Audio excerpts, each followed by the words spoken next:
C'est dans l'archipel des Marquises, plus précisément dans le village de Vaitaou, sur l'île de Taouata, qu'est née en 2012 la première aire marine éducative. Une aire marine éducative est une zone maritime du littoral, de petite taille, gérée de manière participative par les élèves d'une école primaire.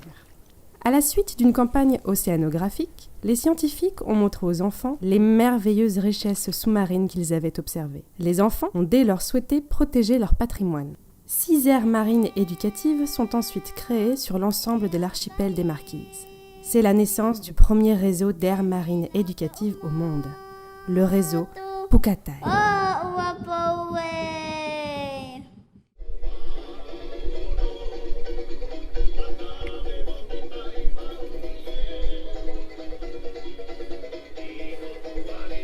Mon rôle à moi dans le AME, c'est préparer le terrain pour le soir, pour aller ramasser les coquillages. Mais je n'emmène pas les enfants.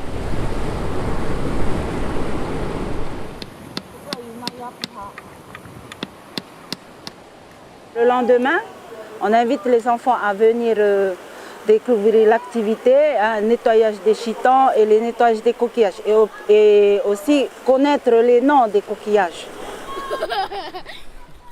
Alors une aire marine éducative, c'est avant tout 3 éléments. 1, une école, principalement une école primaire. 2, une zone, une baie, plutôt proche côtière. Et puis 3, un référent. Un référent qui peut être une personne ou une association, peu importe. Voilà la grande question. Est-ce que j'ai tout ramassé? Est-ce que je dois laisser un peu pour les autres, pour la reproduction? Il faut pêcher, il faudra pêcher intelligemment. L'idée principale des aires marines éducatives étant, bien sûr, dépasser les 3 objectifs, connaître la mer, vivre la mer et transmettre la mer, que ces futurs élèves, futurs étudiants, futurs scientifiques puissent être véritablement inspirés par les aires marines éducatives.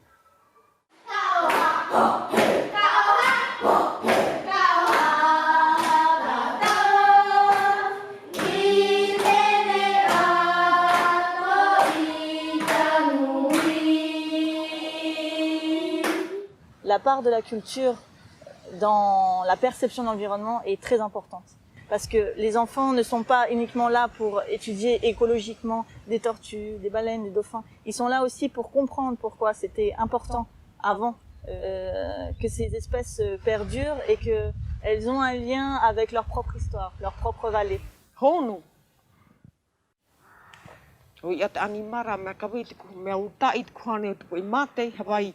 No ke ina te ati enana I patua I te animarai honu ako e ki I ke ahe akau.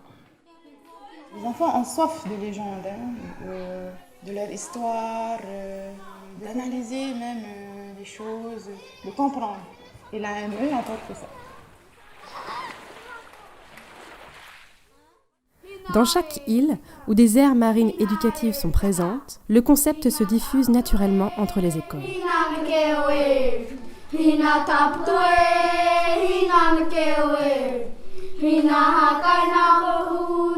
Bonjour tout le monde.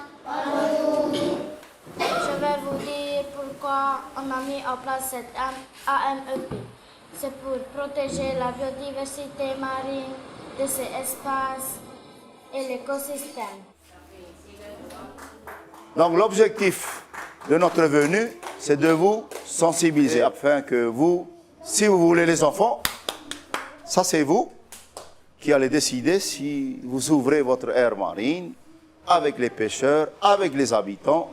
Et ça, il faut défendre pour le futur. On parle bien là de gestion de sites, de gestion d'espaces naturels, parfois même culturels.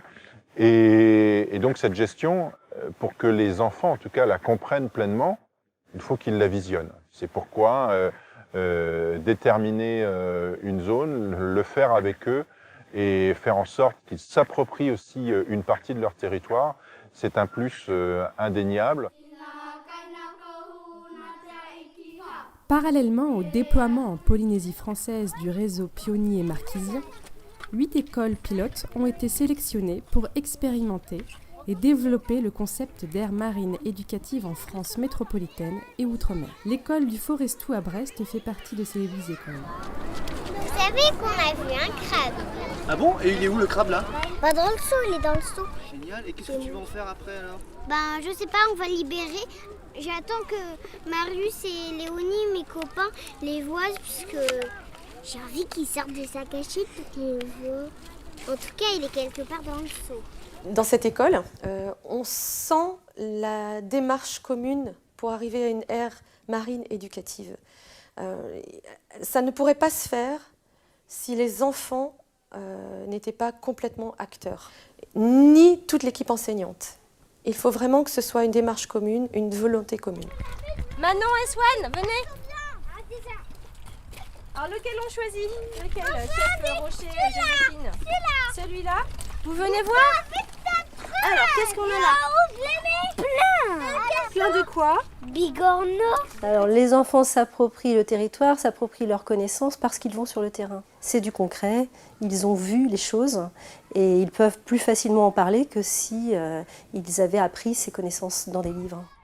Dans chaque aire marine éducative, les élèves devront établir un état écologique et s'interroger sur les problématiques du site pour réfléchir aux actions à mettre en place.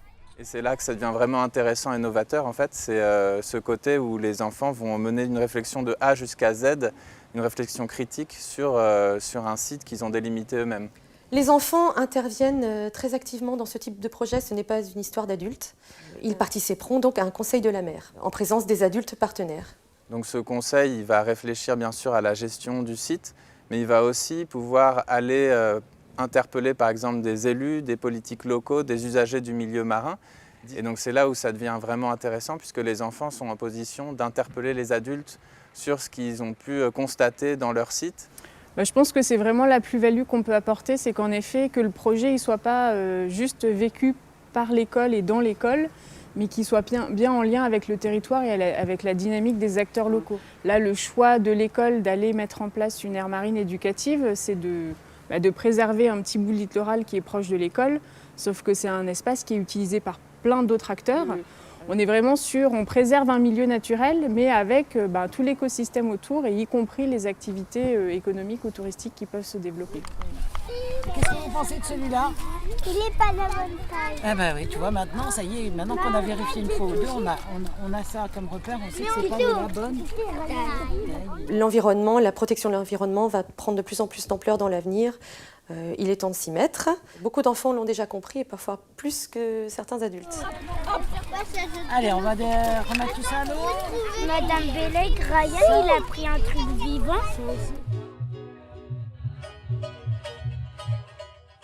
Demain, les enfants des aires marines éducatives de Polynésie, de France métropolitaine et d'outre-mer connaîtront, découvriront, interpelleront les adultes pour préserver leur patrimoine naturel et culturel.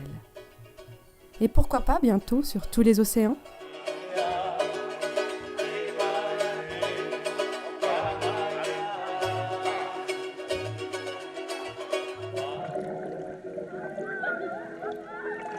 Yeah.